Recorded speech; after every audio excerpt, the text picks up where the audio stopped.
Hello everyone, my name is Nitin Chauhan and today we are going to continue the class of Tally ERP9, that is second class. आज हम theory class का second part सीखेंगे.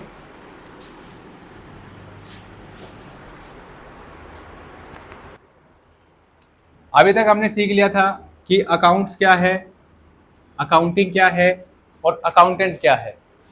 आज हम सीखेंगे कि accounts के type कितने हैं. हमने अकाउंटिंग के टाइप पढ़ लिए थे कल. इसमें मैनुअल अकाउंटिंग क्या नाम है, बेसिकली इसमें क्या कहते हैं, इंडिया में 3 तरह की अकाउंटिंग होती है, वो हमने पढ़ा था. आज हम पढ़ेंगे अकाउंट्स के टाइप. बेसिकली अकाउंट्स में 2 प्रकार के होते हैं. कितने प्रकार के होते हैं? एक होता है आपका बैंक अकाउंट, ठीक है, और एक होता है आपका business account.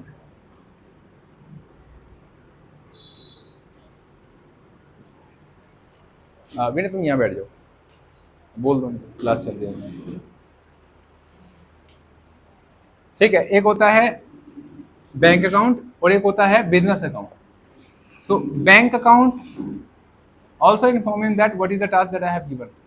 Okay, bank account में हम देखते हैं बैंक में जो हम ट्रांजेक्शन करते हैं. अच्छा, बैंक में क्या होता है?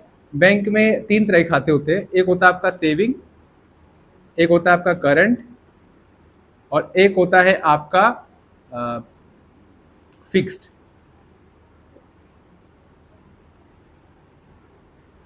ठीक है, फिक्स डिपॉजिट, करंट डिपॉजिट और टाइम डिपॉजिट भी बोलते हैं इसको. फिक्स डिपॉजिट मतलब कि time deposit, fix deposit, saving account और करंट अकाउंट, 3 तरह के खाते होते हैं. अब क्वेश्चन ये आता है हमारा कि टैली कौन सा खाता यूज करता है. टैली जो है वो कौन सा अकाउंट यूज करता है, क्वेश्चन हमारा ये है. देखिए, टैली जो यूज करता है करंट अकाउंट यूज करता है, क्योंकि टैली कौन यूज करते हैं? हाउस होल्ड वाले यूज नहीं करते. टैली यूज करते बिजनेसमैन, और बिजनेसमैन हजारों का ट्रांजेक्शन नहीं करते, वो ट्रांजेक्शन करते हैं लाखों में, करोड़ों में. तो जब वो ट्रांजेक्शन इस तरीके से करते हैं तो उनका अकाउंट होना चाहिए करंट, क्योंकि करंट अकाउंट ही ऐसी फैसिलिटी देता है कि आप लाखों करोड़ रुपए को एक ही समय पे कहीं पे भी भेज सकते हैं और कहीं से ही पैसे मंगा सकते हैं. राइट, सो ये चीज समझ में आई. दूसरी चीज जो हमें समझनी है कि अकाउंटिंग का प्रोसेस ही तो सीख रहे हैं हम.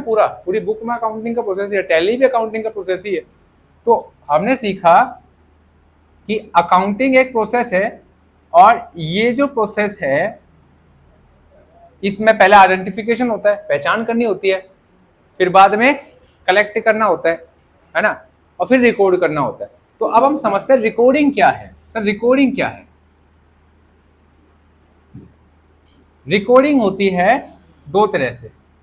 एक होती है रिकॉर्डिंग हमारी सिंगल एंट्री सिस्टम से, single entry system, single entry system, और एक होती है हमारी double entry system, double entry system.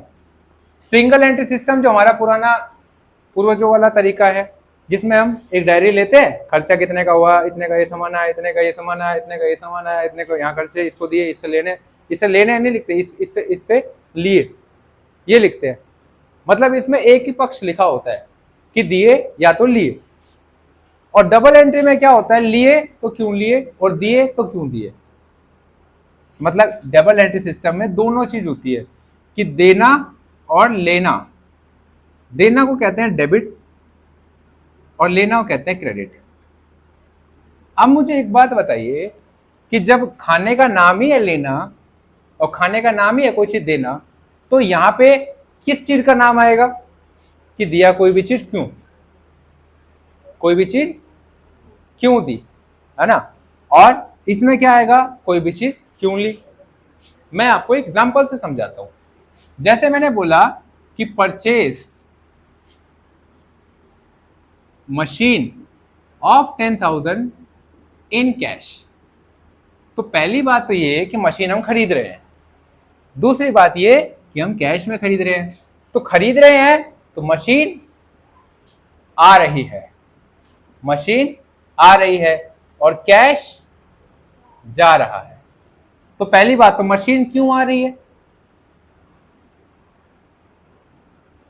मतलब मशीन की हम लेनदारी कर रहे हैं तो क्यों कर रहे हैं? कैश की वजह से. कैश नहीं देता तो क्या मशीन आ जाती? नहीं होती ना. अगर कैश नहीं आता तो बंदा गवाही देगा. कि भाई मैं तेरे को पैसे लौट दे दूंगा, तो यहाँ पे बंदे का नाम आ जाएगा। कैश नहीं होगा तो व्यक्ति का नाम, पर्सन ने, पर्सन नहीं है, कंपनी है, कंपनी का नाम। भाई भाई हमारे पास कोई चीज भी आ रही है तो कारण तो होगा ना चीज लेने का। अच्छा ठीक है, अब देनदारी, हम कोई भी चीज दे रहे हैं, मैं गवाही दे रहा हूं, किस लिए दूं गवाही? क्योंकि मेरे को मशीन मिलेगी। मैं पैसे क्यों दूं? क्योंकि मशीन मिलेगी। तो देनदारी के पक्ष में क्या लिखा? मशीन। समझ में आई बात? मैं दोबारा से समझाता हूं। परचेज की मशीन कितने की? 10,000 की। किसमें? कैश में। तो जब मशीन खरीद रहे हैं तो देनदारी भी तो हो रही है किस चीज की? भाई आपको पता है देनदारी हो रही है, क्यों हो रही है देनदारी? मशीन की वजह से। और लेनदारी भी तो हो रही है किस चीज की? मशीन की लेनदारी हो रही है ना। क्यों हो रही है? पैसे की वजह से या गवाही की वजह से। तो इसी चीज को इन्होंने अकाउंट में रूल बना दिया। क्या बना दिया? रूल बना दिया। क्या रूल बना दिया? कि दिखने वाली चीज है ना दोनों, कैश भी दिखने वाला है, मशीन भी दिखने वाली है।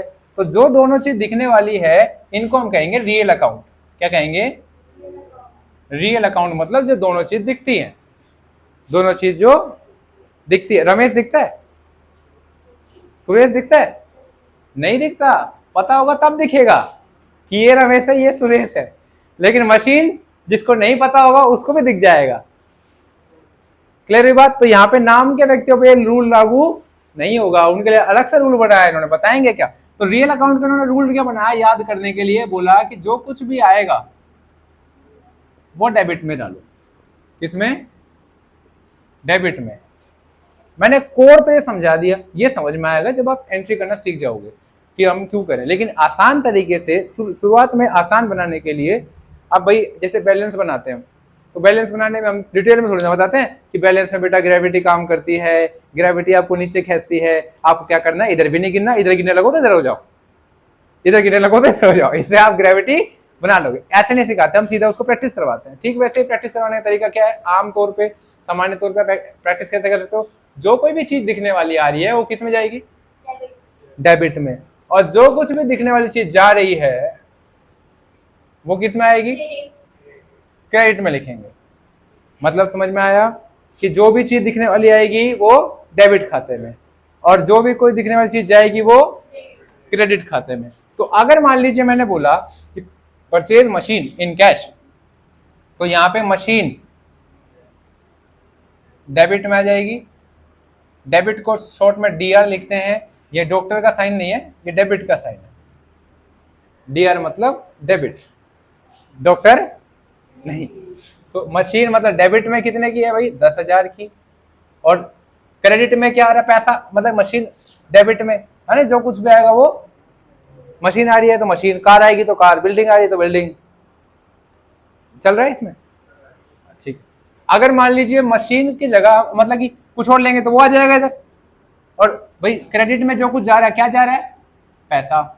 तो कैश आ गया आपका क्रेडिट में 10,000। तो ये तो मैंने सिंपली आपको दिखा है, लेकिन अकाउंट की भाषा में इसको कैसे बनाते हैं ये मैं आपको समझाता हूँ। अकाउंट में क्या होता है कि मशीन का एक खाता बनता है और उसका नाम दे देते हैं machine account. Machine account, column debit का और कॉलम क्रेडिट का। तो ये होगा डेबिट का कॉलम और ये होगा क्रेडिट का कॉलम।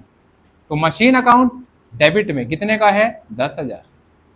टू किसके साथ उसका रिलेशन है, मतलब इन द सेंस उस अकाउंट का किससे रिलेशन है। तो किसको जा रहा है मशीन, किस वजह से जा रहा है?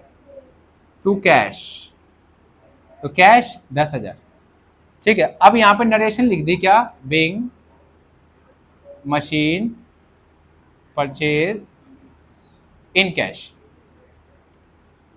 ये नरेशन की जरूरत क्या है? ये नरेशन की जरूरत बहुत है, क्योंकि नरेशन लिखने बगैर कोई नहीं समझ पाएगा कि क्या लिखा गया है इसमें। जिसको अकाउंट नहीं आता उसको क्या करेगा?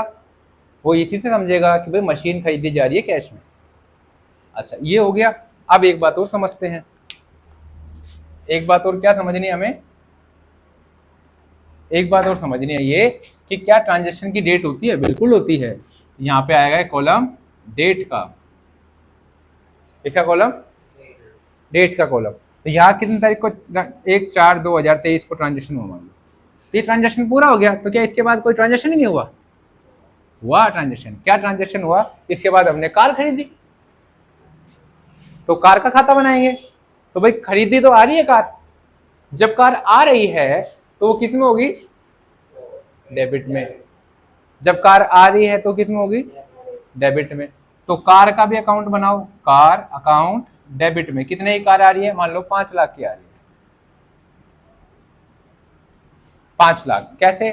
पैसे से आएगी, बिना पैसे के तो आएगी नहीं। तो यहाँ पे हम टू कैश, अब 5 लाख, ठीक है। अब मेरे को नरेशन में क्या लिखना है? Being car purchase in cash,